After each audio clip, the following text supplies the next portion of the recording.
right. We got all of our stuff happening.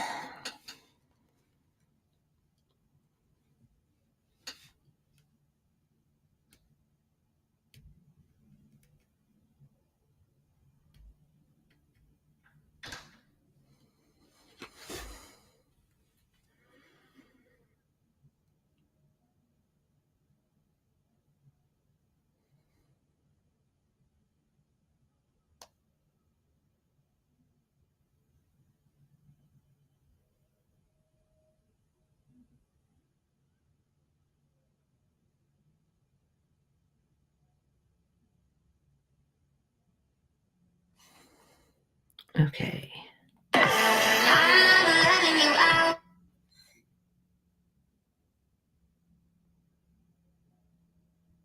Why doesn't it show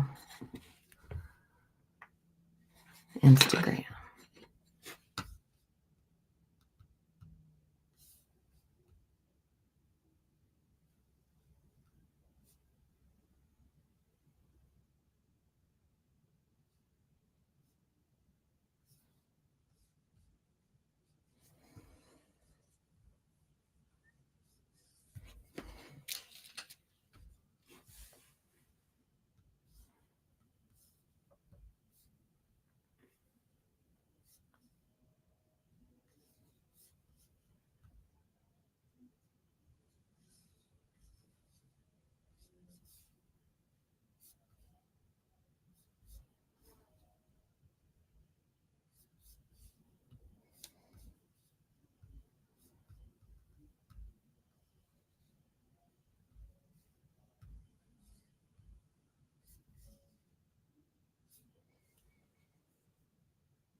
All right.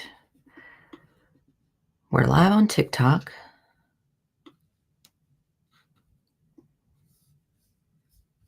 Uh-oh, we missed a viewer. Hi, Fia.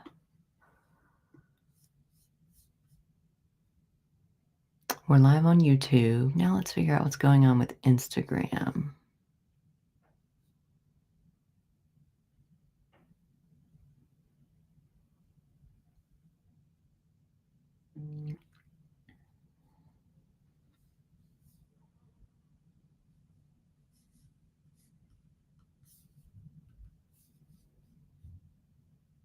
Copy the stream key and enter it into your streaming software. Select go live.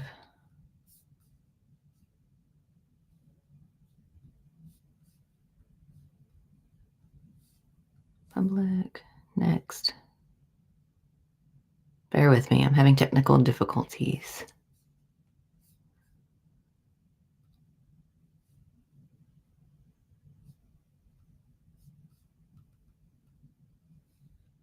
Paste. Save. Geo Mama, hello.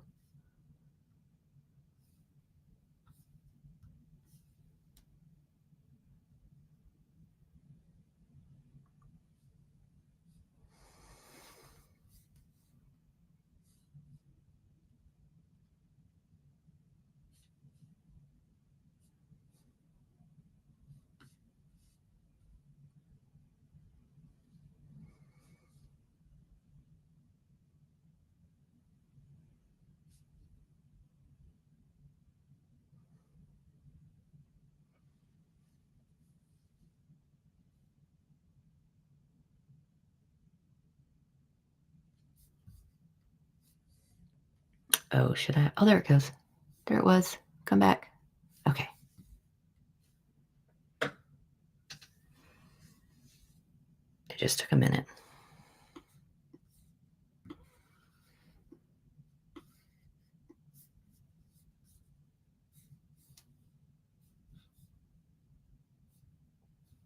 Oh, no, I don't wanna be on.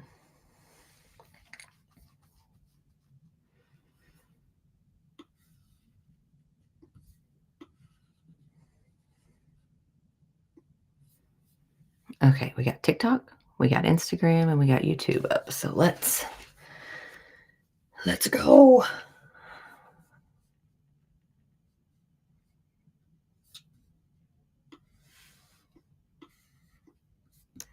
Look who's getting all their tech sorted out. Okay.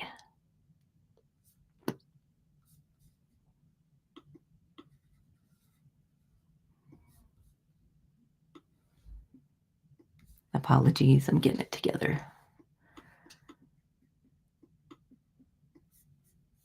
Now,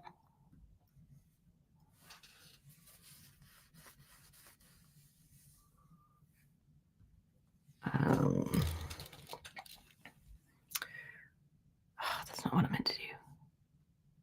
Channel, the one where we're currently live. Pop that into a separate window. And then I want you to show me the chat.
And is not wanting to cooperate. Are we good?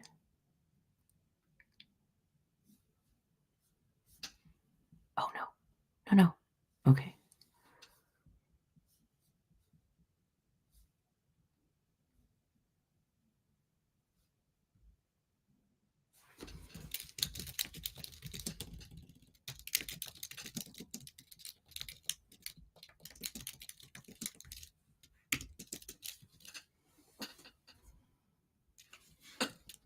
All right. We're fixing this title.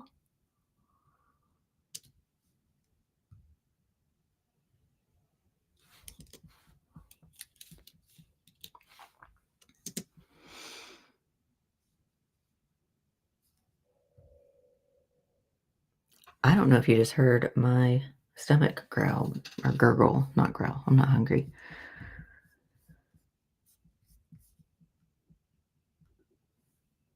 I do hear that I'm thumping something every time I move. That.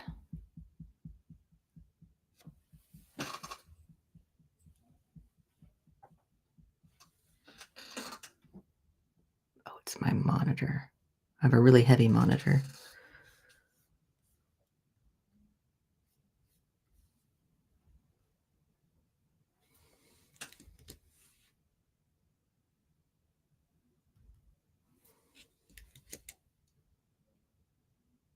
Okay.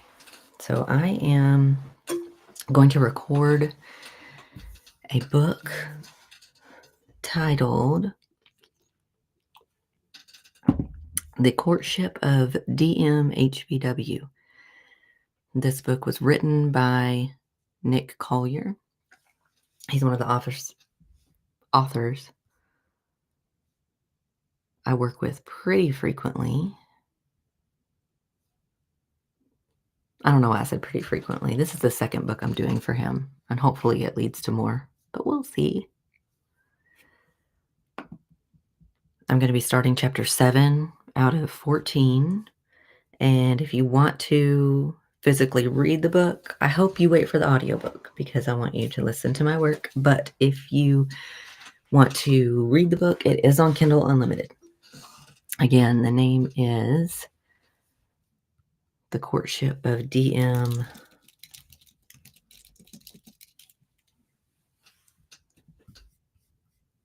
Let me change this. Then you can see it.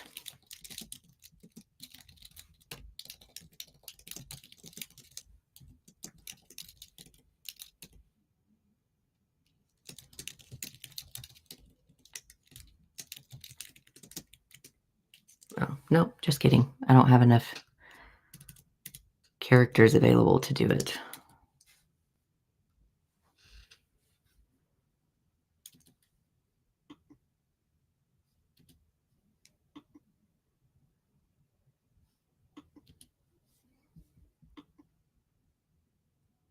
Oh, come on.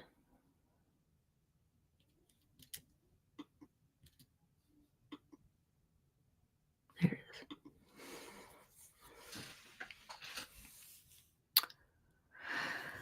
Okay. We're all refreshed. Everyone's connected. I think we're ready to go.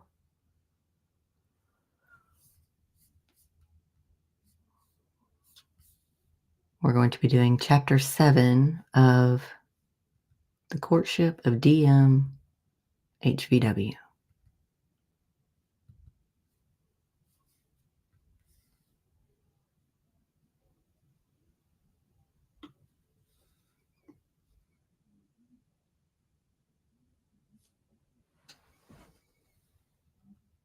There we go. If you have any questions, drop them in the chat. I'd be happy to answer anything. And y'all just let me know. 'Cause every time you breathe me in.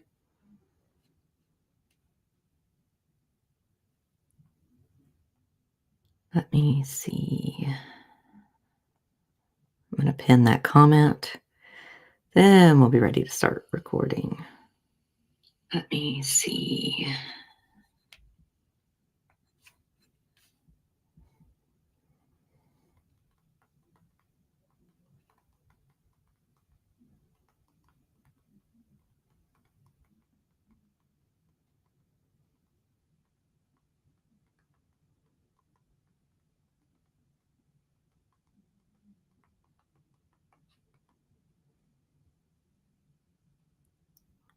Put that in.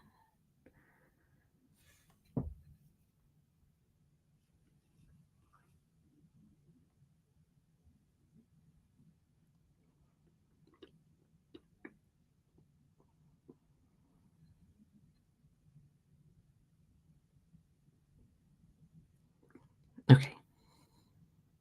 Is it Tanya or Tania? Hank number 3.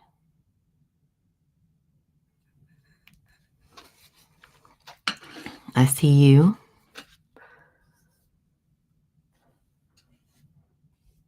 All right.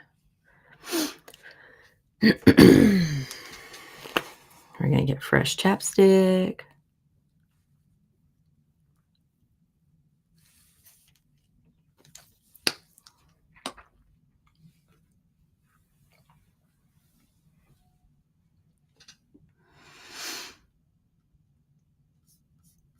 And we're going to get going.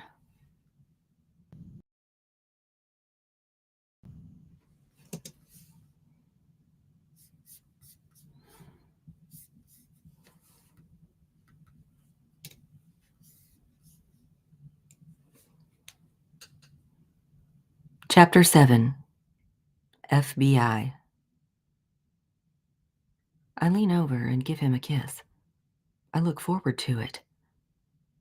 When I open the door, 2 men walk up to the truck. Are you Donna Hendricks? Yes. The taller of the 2 reaches in his inside coat pocket, pulls a leather billfold, and swings it open. FBI, ma'am. Can we ask you to come with us? What's this about? the shorter of the two, says, "We'll tell you down at the station." Frank is out and around his truck in a second.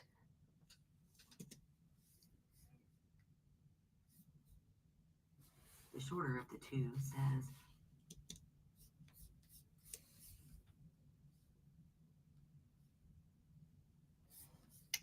outfit. Oh, I changed that earlier. Whoopsie.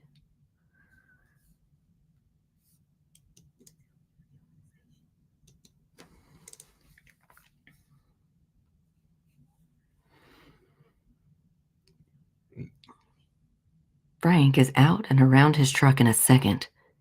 He steps between me and the two men, not threatening but not friendly. "What's this about?" The taller of the two leans around Frank. "Please, just come with us, ma'am." Frank takes a determined stance.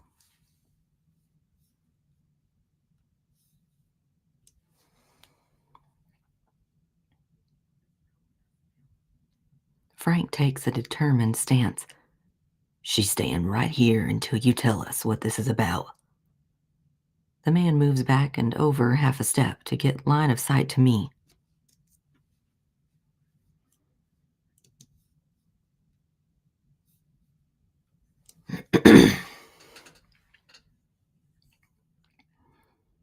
The man moves back and over half a step to get line of sight to me. "Ma'am, we're asking nicely." I'm getting more than a little irate. Am I under arrest? "No, ma'am, not yet. We're trying to make this friendly, but if you insist." "Where will you be taking me?" She doesn't have a southern accent. Darn it.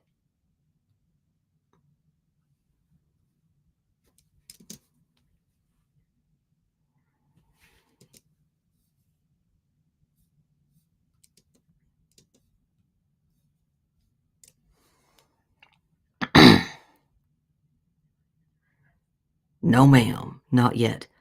We're trying to make this friendly, but if you insist." "Where will you be taking me?" "To the police station. We want to ask you a few questions." Frank butts in. "Why can't you ask them here?"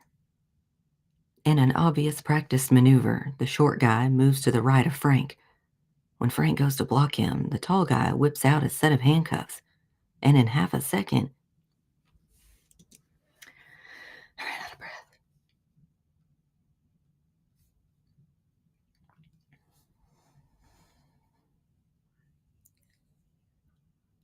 In an obvious practice maneuver, the short guy moves to the right of Frank. When Frank goes to block him, the tall guy whips out a set of handcuffs, and in a half second has me trussed with my hands behind my back. Lost my breath again. Let's try that again.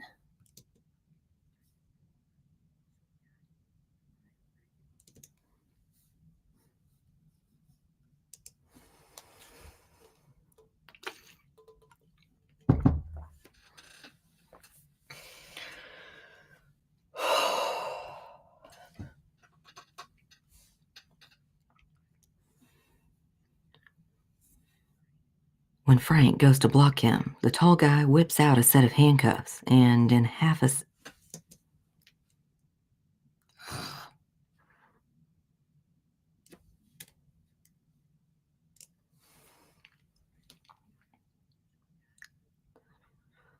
When Frank goes to block him, the tall guy whips out a sand. I don't know what's wrong with me. Hi, Kay.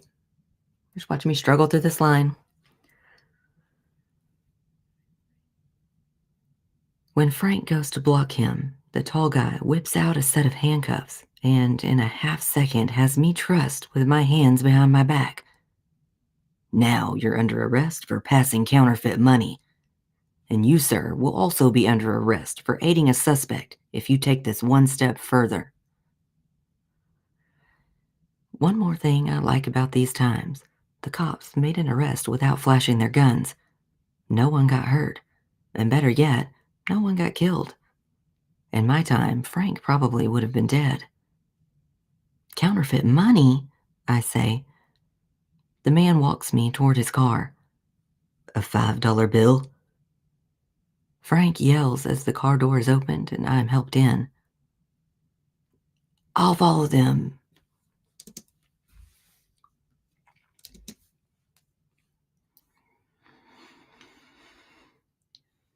I'll follow them and make sure where they're going. Last thing I see is the short guy cuffing Frank to the right side mirror of his truck. You're going nowhere, he yells to the tall one. Take her downtown. I'll stay with this one and walk later. Last I see of Frank, he's standing passive, locked to his truck, as the tall one drives me 6 blocks downtown.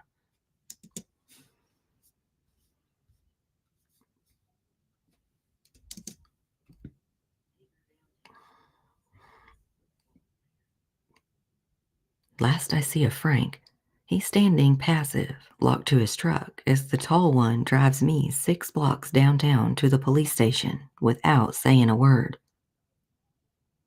Once parked, he gets out and opens my door. Just some questions, ma'am.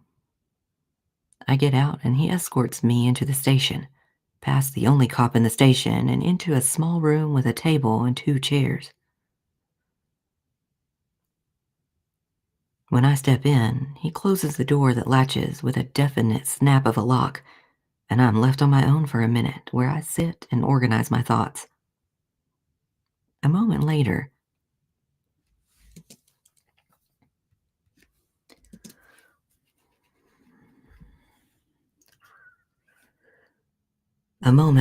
a female officer steps in. Can I ask you to stand and face the wall? Once again,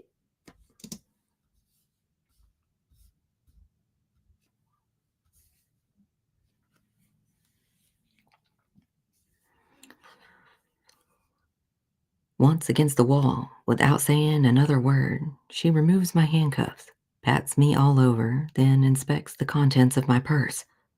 When she comes to my wallet, she spreads the contents out on the table and halts when she comes to the 500s, 220s, and 2 1s.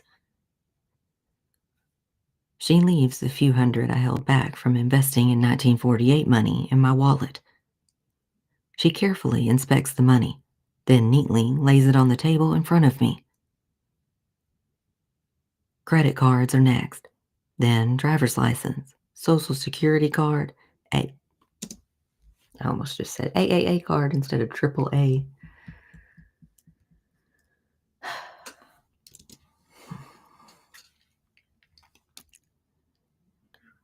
AAA card and ATM. The final are a few scraps of paper with phone numbers and personal notes. Once everything is laid out on the table in front of me, she presses a button and steps back against the wall. A few seconds later, both FBI agents come in, and the tall one sits across from me. He picks up one of the hundreds and while inspecting it asks, "Where did you get these?"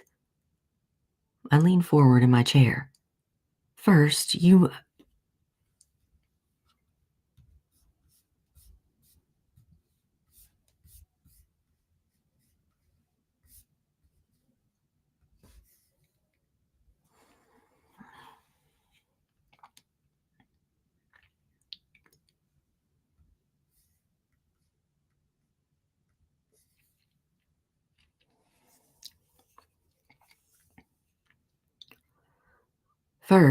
you must understand I'm not here because I want to be. Where did you get the money? From my bank in San Francisco. Can you explain the dates on the bills? Again, I did not want to be here. It just happened, and I'm not sure how to get back. He spots the security strip embedded in each bill and turns the bill sideways to inspect it. Where did you get these bills? My bank, in the year 1999. He turns his head and looks at me with a glare. That's 50 years from now. I lean back. I know. I was in the Elk Lodge 1 minute in 1999, then laying on the wet ground the next in this time. I don't know how I got here, but I did. I point. Look at my driver's license and credit cards. Everything will confirm when I came from. He picks up the license and social security card, then hands the social security card to the female cop. Can you call Social Security and confirm this card? She steps forward, takes the card, and leaves the room. He refocuses. That was a really slow way to say refocuses.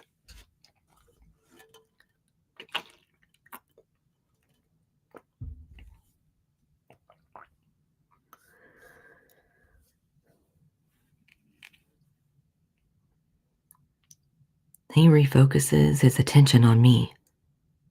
The license says you live in Daly City. Is that right? Yes. It says you're married. Separated. My husband abandoned me.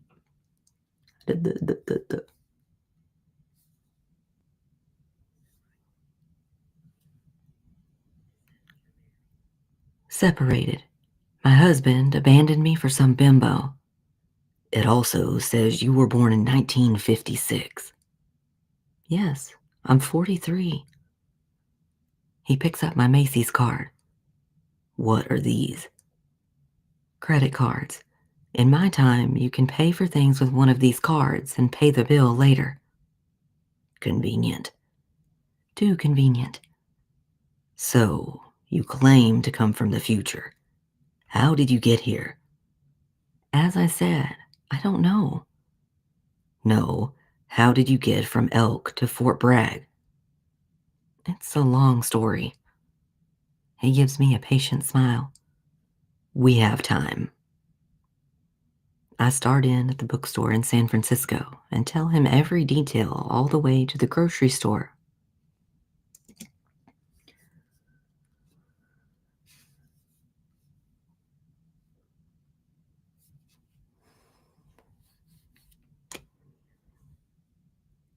I start in at the bookstore in San Francisco and tell him every detail, all the way to the grocery store, where I gave the $5 bill to the grocery store owner.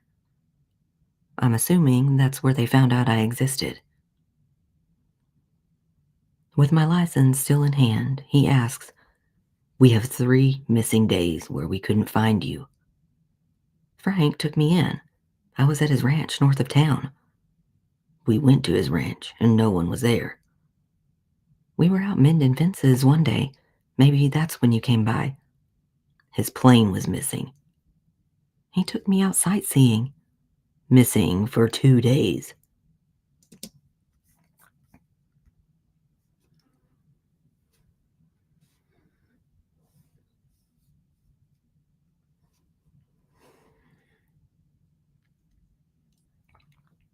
Missing for 2 days. We spent the night in San Francisco. The questioning continues for 20 minutes until the female cop steps back in. The Social Security number has not been issued. In 1967, when I'm 11, it will be issued. It was a big day for me. You see, he looks down at my driver's license.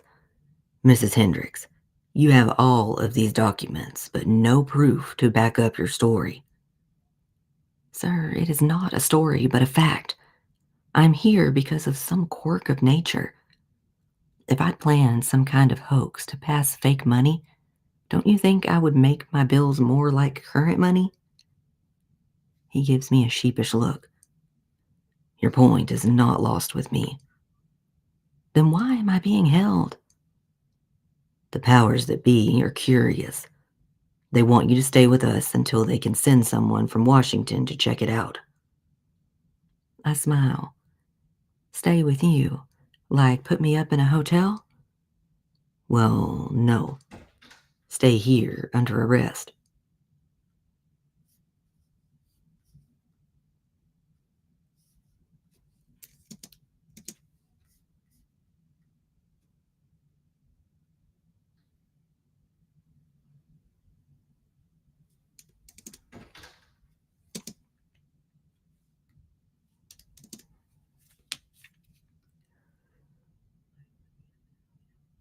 Well, No. Stay here, under arrest. Arrest? For what? Possession of counterfeit money. That was a real short chapter.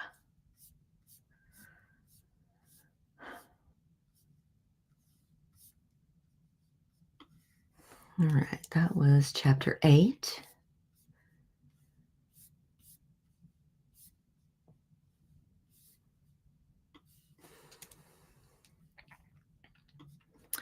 And so we're going to save that. And that's chapter 7. Sorry, I misspoke. We're about to go into chapter 8.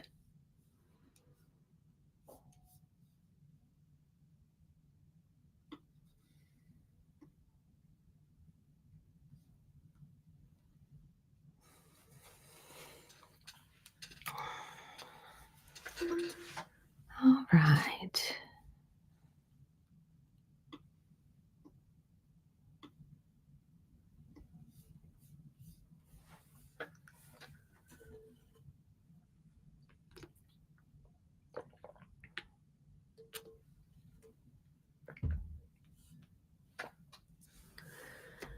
Okay. Let's see if we can sound fresh going into chapter 8.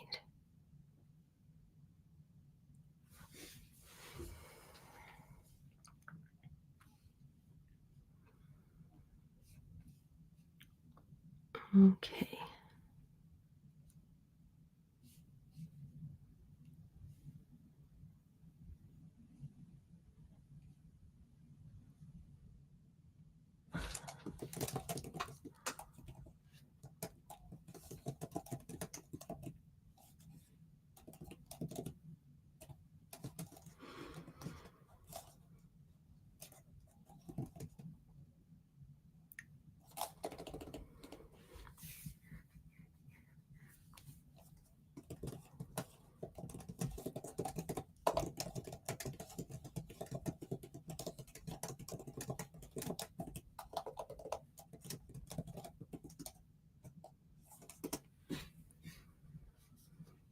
All righty.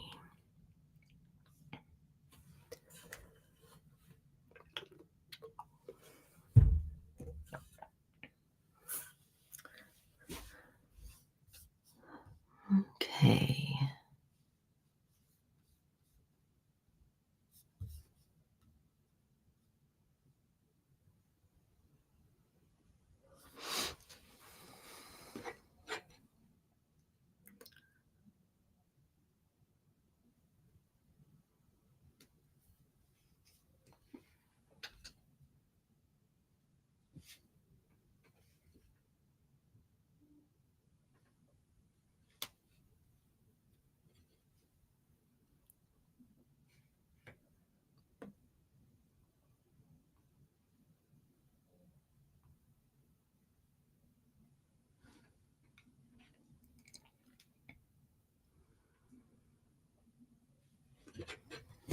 Okay, here we go.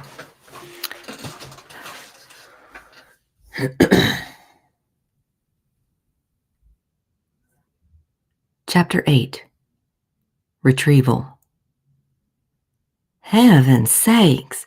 It's 5 days later, and I've scoured this blessed community for Donna with not one clue as to where she went with only her purse. Oh, Muriel. This character's name is Muriel, and she is just something else. Let's try this one more time. I gotta get into like Muriel headspace. Because she's a lot.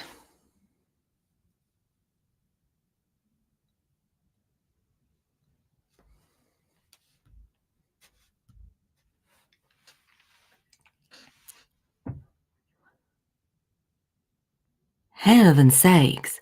It's 5 days later, and I've scoured this blessed community for Donna with not one clue as to where she went with only her purse. Donna never travels without her suitcase. I notified the Fort Bragg police, talked to the neighbors, put posters up on telephone poles in Elk, Mendocino, and Fort Bragg. I called the local radio station and nothing. Not one clue what happened to her, other than this one little red book that somehow fills in as she.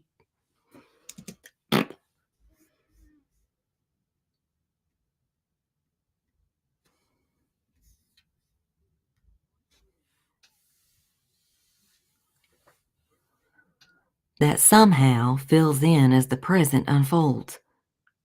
I'm sitting on the edge of the very bed. Dang it.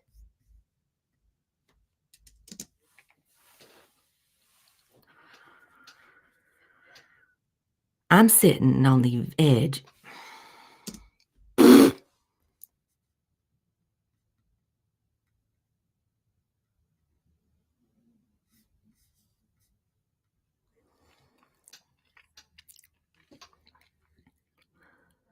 I'm sitting on the edge of the very bed she slept in with the book open, reading about myself sitting on the bed when I come up with a doozy of an idea. I find a pencil in the bottom of my purse and write in the next blank line about Donna appearing, but the pencil will not leave any graphite on the page.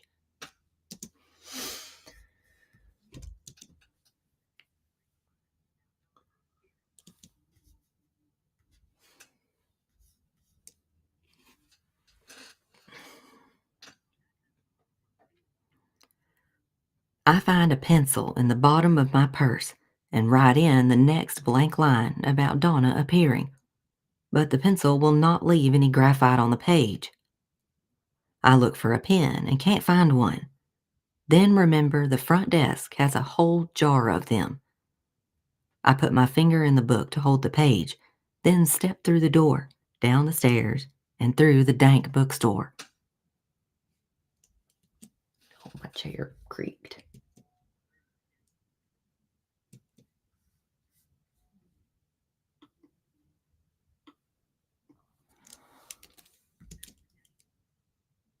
Dang it. I just took that out.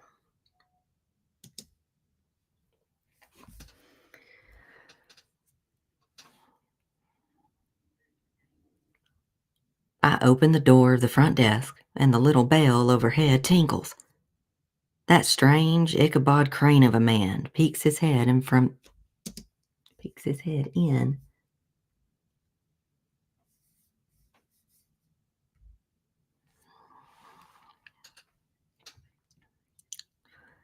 That strange Ichabod Crane of a man peeks his head in from the back room.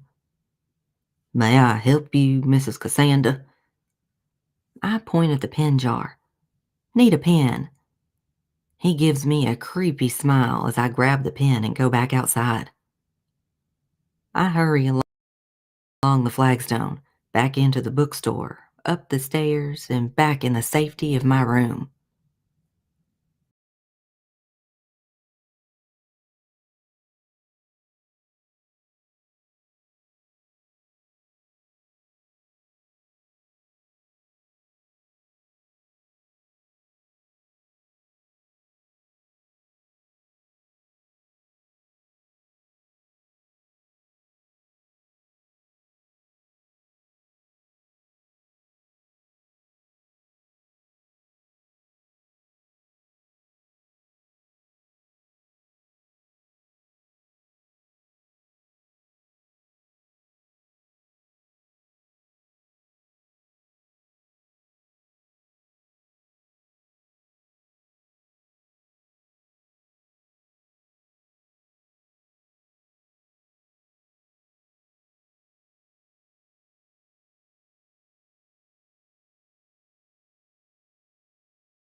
my voice or lost my breath.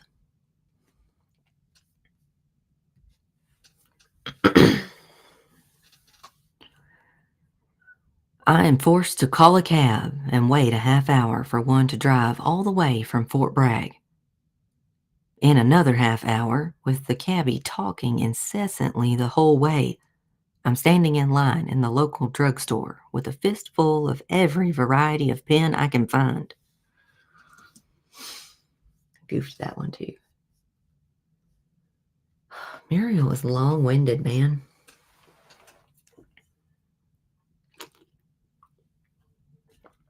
Oh my goodness. Okay.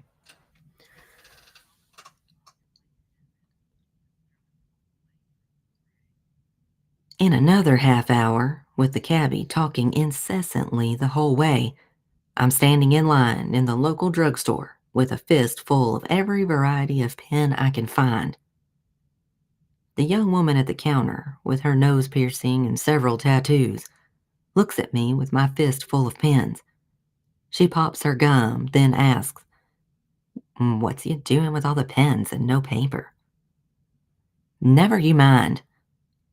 She huffs, rings them up, and I pay. I rush back out to the waiting cab. I figure if I'm going to have some apparition appearing and disappearing on me, it's best not to do it out on the street. The cabbie talks incessantly over to the nearest motel overlooking the inlet to the Noyo River, where I can't wait to get out and away from this his unbroken.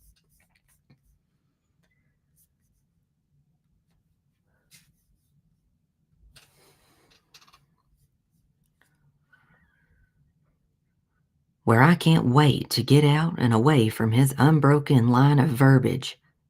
I can only guess that he continues to talk when no one is in his cab. I get out and pay him, then walk into the motel lobby. An old, extremely thin woman, cigarette hanging from one corner of her mouth, sits behind the counter watching some afternoon soap opera on a hidden TV. One more time.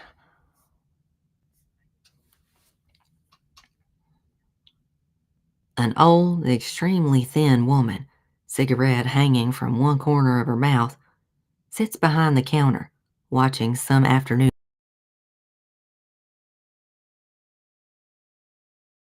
count off and looks at me. "Can I help you?" "I want a room for the night overlooking the river, y'all, if at all possible."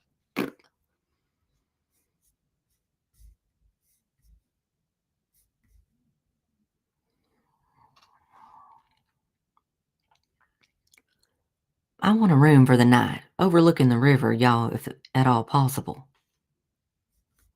Oh, it's just not a natural cadence, so this is freaking me out.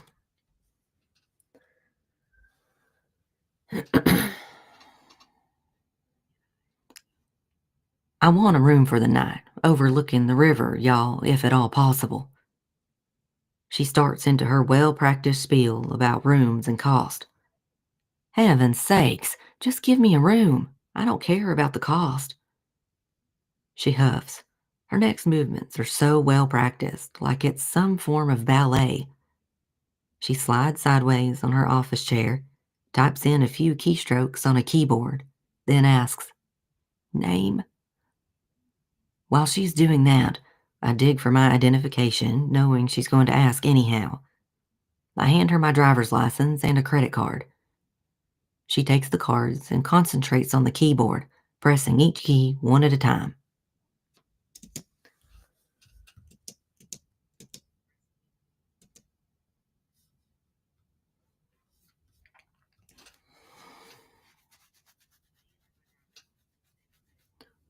She takes the cards and concentrates on the keyboard, pressing each key one at a time. After what seems like the second coming, she looks at me. "Phone number?" I give her my cell, knowing damn well it doesn't work anywhere in Fort Bragg. Finally, after what seems like hours later, she hands me a brass key attached to a hotel identification embossed in a brass oval. She points to the right. "Up those stairs and all the way to the end." I take the key and my license, grab my bags, and go out the big glass door, climb the stairs, and walk to the end of the balcony overlooking the Noyo Harbor. In the dank room overlooking a busy parking lot, I write with each of the dozens of pens, without success. Nothing will stick to the paper.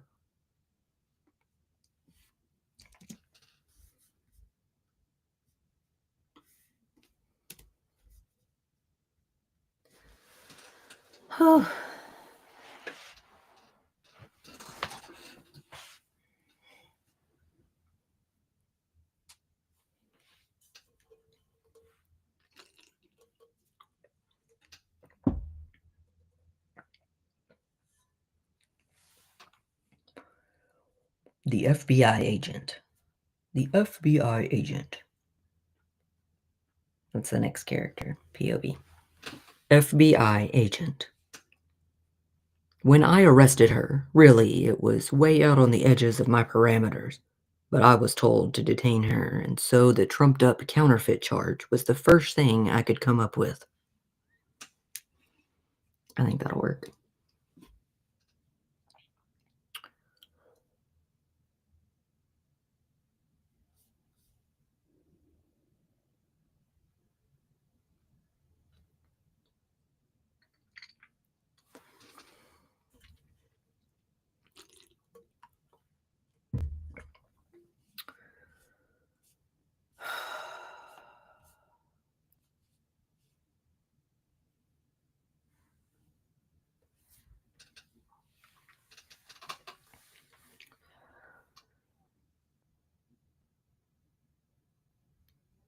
When I arrested her, really, it was way out on the edges of my parameters, but I was told to detain her, and so the trumped up counterfeit charge was the first thing I could come up with.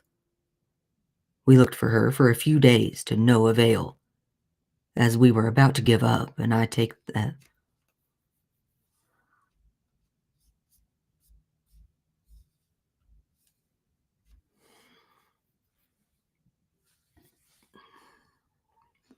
As we were about to give up, and I take a last-ditch drive by her hotel room, sure enough, she is sitting in a truck with the pilot. I try to be polite, but she and the pilot get stubborn, so we end up arresting her while Fagin cuffed the pilot to his truck. I take her downtown, if that's what you would call it. One main street with several side streets. Fagin and I came from the Baltimore office to do this shit job. Why they didn't find someone closer, I do not know. We checked her purse, and there is a half dozen more of those future bills, in all sizes. The hundreds are the most interesting. I sit with two police standing against the wall, while Fagin is in the other room grilling the pilot. I keep coming back to the same question.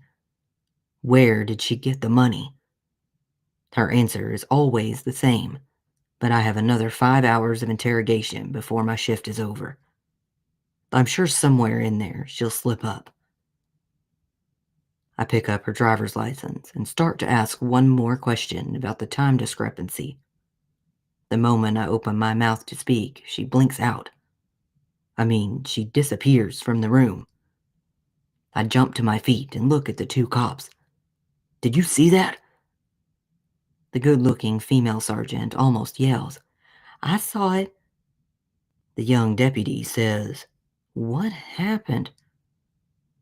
At that very second, her image blinks once, then she's back in the chair. My voice is too loud. Holy shit, what just happened? I stand and leave the room. When I return a moment later, Mrs. Hendricks is breathing hard and shaking her head. She looks at me. I have no control over any of this. Where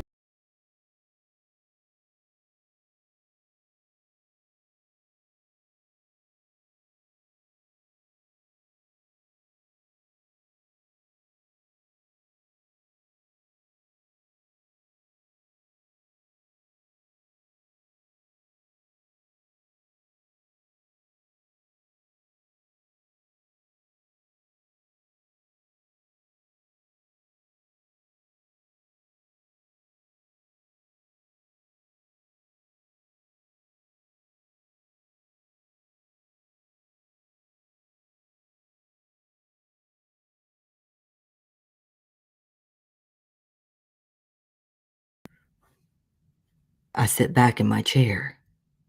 I don't know what to believe. Can I go? I've been told to hold you overnight. Why? I've done nothing wrong. Following orders, ma'am. So, you're going to hold me in this room or put me in jail with the criminals? Criminals.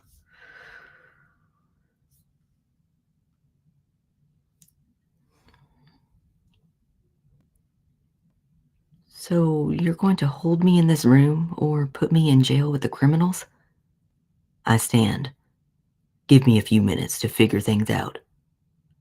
In the meantime, can I see Frank? As I leave the room, I nod to the sergeant and she follows me out. Once the door's closed behind us, she says, "Sure, that's a good idea. It'll give them a chance to collaborate their story."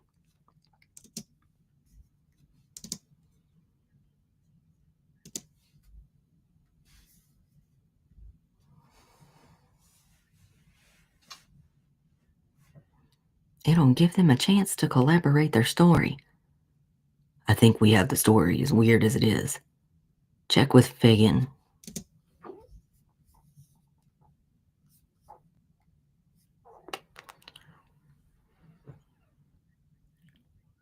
I think we have the story, as weird as it is.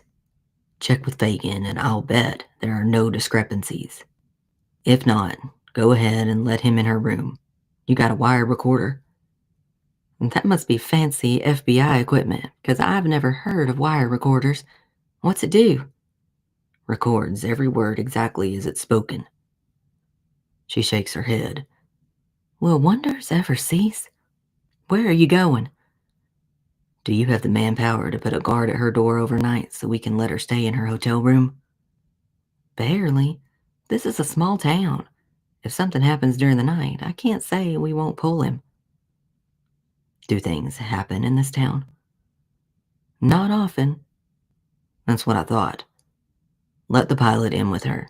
If you had one, we could turn the wire recorder on and see what they say. This is a small town with a small town budget. You've got no recording devices. She shakes her head. Not that we ever need one. Other than someone stealing hubcaps, this is the most excitement we've seen in a month.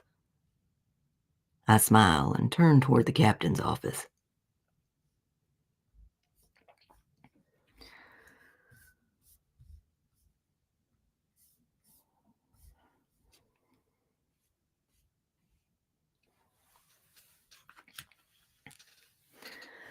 I hope there's enough of a difference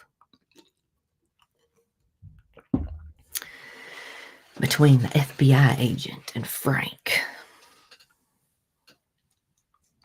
We're about to find out.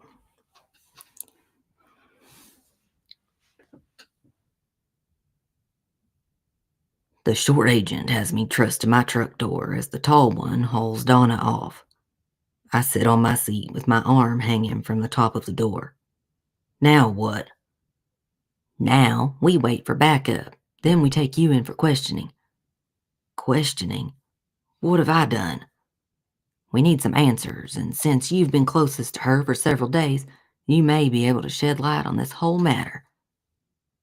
A police car turns the corner and pulls up next to my truck. He rolls down his window. You Agent Farragon?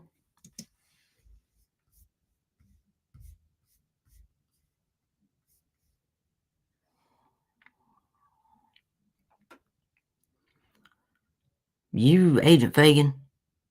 Yep. Let's get this guy in your car and down to the station. He positions his car in front of my truck and gets out. Agent Fagan looks at me. We're not going to have any trouble with you, are we? I'll go quietly. He reaches in his slack pockets.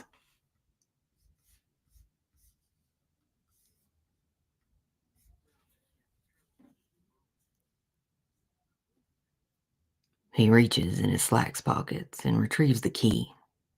Good. He unlocks my cuff and escorts me to the police car. Once inside, they talk for a moment, then the cop drives him and I to the station. They put me in what seems like a broom closet and sits me on a folding chair. Agent Fagan pulls a folding chair in and sits. There's so little room, our knees almost touch. He lifts a clipboard to his lap and pulls a pen.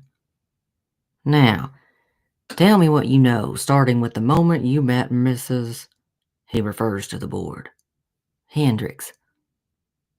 Since it's my policy to always tell the truth, and I have no reason to hide any facts other than the stocks, I begin in the beginning, when we met at the restaurant. Other than answering a number of questions, 15 minutes later, I give him the last fact of when she was carted away. Agent Fagan is writing frantically. A minute of silence, and he slams the tip of the pen on the paper and looks up. Anything else to add? She's done nothing wrong. You keep saying that. We're here to record what happened. Okay, now that you have it recorded, can I go? Agent Fagan gets up, folds his chair, and turns to leave. Can I at least get out of his broom closet?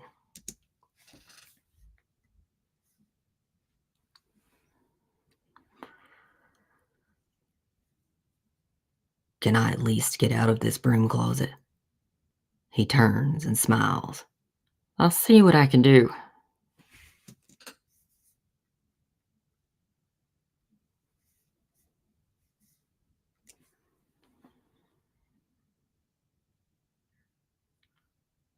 I'll see what I can do.